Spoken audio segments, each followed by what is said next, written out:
everyone, it's your girl Miss Angie, and we are back with another Let's Talk Tuesday. And as you see from the title, we are talking about love languages.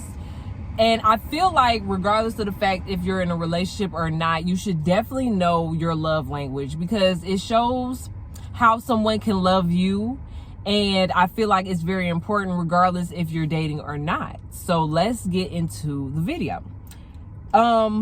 I have done a love language quiz. There's probably like 3. I've did a total of 3 of them. You can do the quiz online or you can pay. I don't know why they're starting to charge people to do the test or the quiz. I guess maybe because they're starting to ask more extensive questions. I'm not exactly sure. But they are basically a few questions that can identify what your love language is. So before, my love language was words of affirmation, which we're going to get into details about the backgrounds of them. And then now my love language is acts of service. Okay. So I feel like in a relationship, you know, we all change as far as the things that we like and we don't like. And I feel like doing this test between, you know, you and your mate or just for yourself in general is good to kind of know and read where you're at. So my boyfriend, he is physical touch.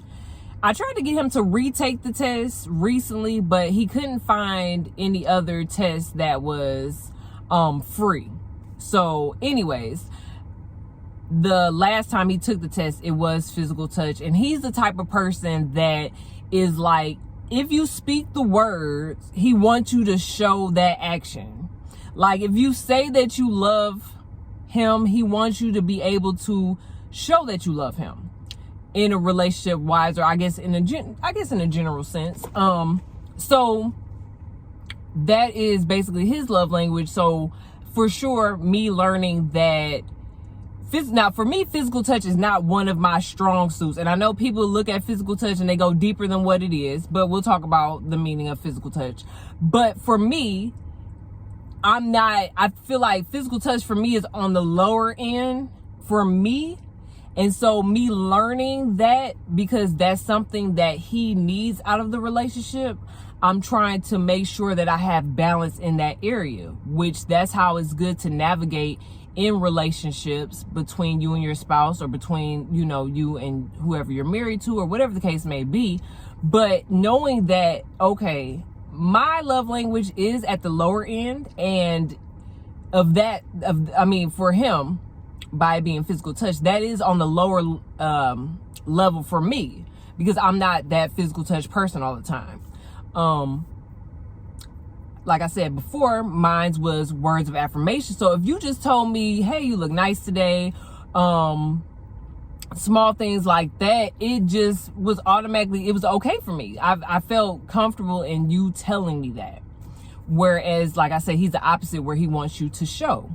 So anyways, let's kind of dig into the love languages so that we have a better understanding on each one. The first one, like I said, which was me, words of affirmation, which is examples of like, you're beautiful, you're wonderful, you are a sweet person, things that someone can say that affirms how you feel in that moment. And I know a lot of people say, well, you know, words shouldn't affirm you, you should feel that within yourself. But still, it's just that reassurance in that moment of how that person feels about you. That is a love language. Quality time, which is dinner together, watching a movie, and I say, you know, cozy conversations where you guys can just sit on the couch, communicate and talk, which you can also have quality time with your family members as well. But if that's something that speaks to you, if that's something that makes you feel love and comfort, then, you know, you should also make known of that. Hey, I'm that type of person that loves to have conversations, to have a nice dinner, go to the movie, spend that quality time with each other, because that is my love language. You know, not mine, but just using this as example.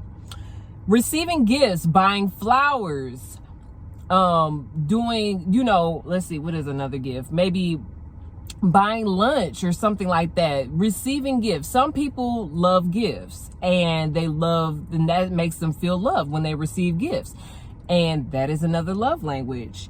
Acts of service, examples of cleaning the house, cleaning your car, going and making runs to the grocery store for you. If that brings you love and brings you joy and makes you happy, that is another love language. The last one that we talked about was also the physical touch. That's hugging, kissing, cuddling, holding hands, things like that make you feel comfortable, make you feel happy. That is another love language.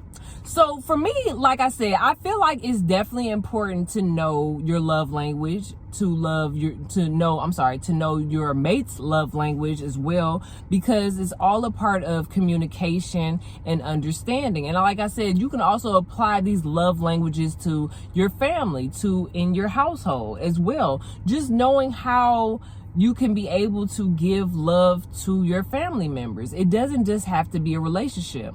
And another thing is, like, I want to get into deeper. I feel like a lot of times we always say that men love physical touch because they're guys. They love physical touch.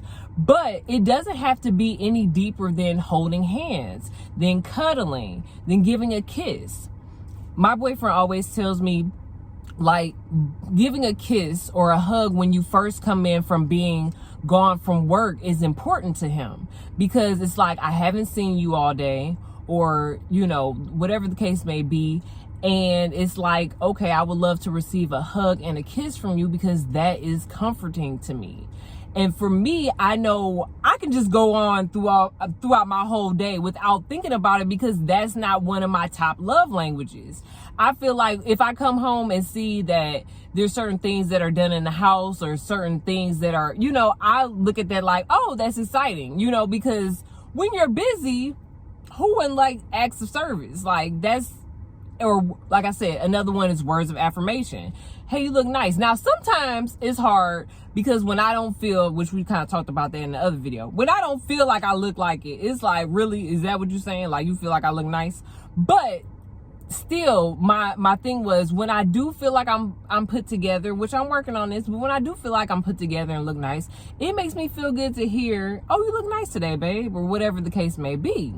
Because I feel like, okay, I might have put, you know, maybe my hair came together, my outfit looks nice, and, you know, I feel put together. So hearing that as words of affirmation is important. But now I'm on acts of service. And I feel like maybe the reason why my love language changed to acts of service is because I feel like I'm always doing something. So me being able to do for others and help others, and me receiving that from others, makes me feel good. It shows that, you know, that's how I feel like people can show that they love me, and I can show that to them. But like I said, once again, that still goes back to knowing other people's love language. Just because my love language is acts of service doesn't necessarily mean that my spouse's is, or that could be his top, or that could be other people in my family. So anyways, I just want to dig on this topic because I definitely feel like it's important, whether you're dating or in a marriage, to always know your love language, understand that it can always change within time. And it's just good because it's able for you and your mate or family members to be able to communicate and understand each other a lot better. So anyways, I just want you guys to be able to like, comment, and subscribe to this channel. I hope you guys enjoyed the topic, and we will be back next Tuesday with another Let's Talk Tuesday with your girl, Miss Angie. Thanks for watching. Bye.